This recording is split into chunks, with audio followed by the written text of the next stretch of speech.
Canadian food costs continue to climb in August. Now we've got lower interest rates once again in Canada. Our guest is an observer of Canadian food production. One thing she says is that this country should prioritize domestic food output, import less from abroad. Let's bring in Dana McCauley, CEO of the Canadian Food Innovation Network.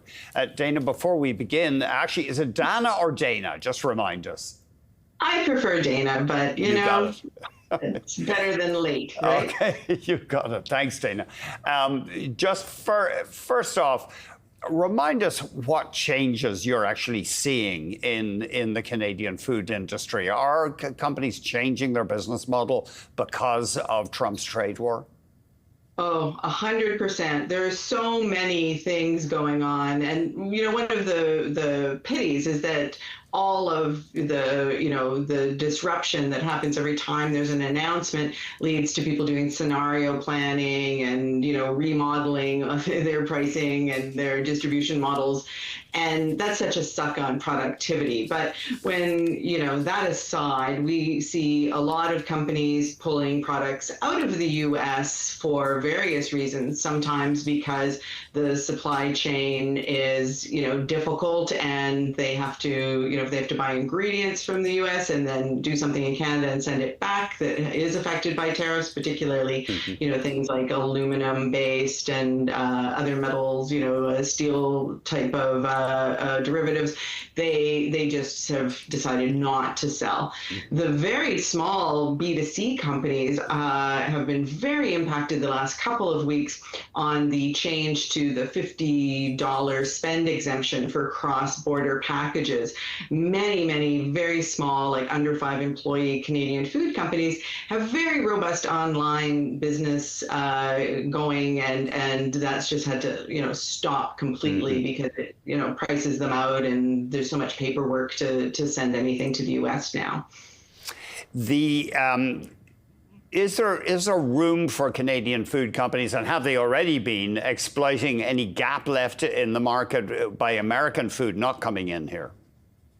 Absolutely. I mean, it's not that American food isn't coming in here. It's that a lot of Canadians, including myself, I'll put myself in the group, have become very, very Canada first. And we absolutely have seen some real changes. I know that some of the Canadian brands that I speak to tell me that their volumes are way up, especially the ones who are really well known for having, that sort of hometown hero kind of positioning.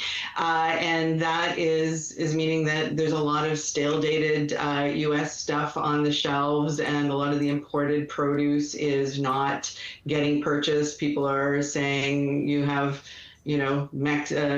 California watermelon, well, I can go to my farmer's market and get an Ontario one. So a lot of changes in that respect on the consumer side that are benefiting Canadian food companies. One that comes to mind is Saltwinds Coffee out of Halifax.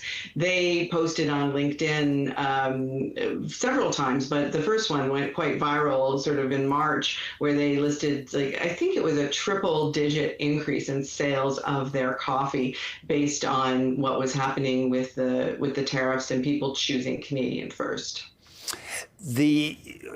Are we innovative enough, though, in Canada? I mean, I do see around Toronto, certainly lots of local food firms bringing out new stuff, but nationally, are we innovative enough in food? Well, and the B2C side, so when it comes to coming up with cool consumer ideas and flavors and that kind of thing, I would say yes. In fact, potentially even more innovative than some U.S. big food companies who have to, kind of compromise and you see a lot of strawberry, vanilla, chocolate. Whereas here in Canada, we have these large diasporas of people who've, over the last century have come to Canada, created their communities, and have very specific tastes. So the ethnic foods that have mainstreamed in Canada have done extremely well, and those are very innovative. Where we struggle and where I'm doing a lot of work is trying to help those companies, the ones I mentioned that are are doing all this great work, for them to find more margin and to become more competitive and productive by adopting innovative technologies. We tend to kind of just throw people at these problems, that's partly because so many of our food businesses, like over 4,500 Canadian food and beverage manufacturers, are SMEs, and most of them have fewer than 50 employees. So they're not always the folks who went to business school and who have big teams trying to figure out how to do things more efficiently. They are often working from a point of passion, and we need a bit of a cultural shift. It's started, but that's sort of my life's work. We're going to have to jump. Dana, thank you very much indeed.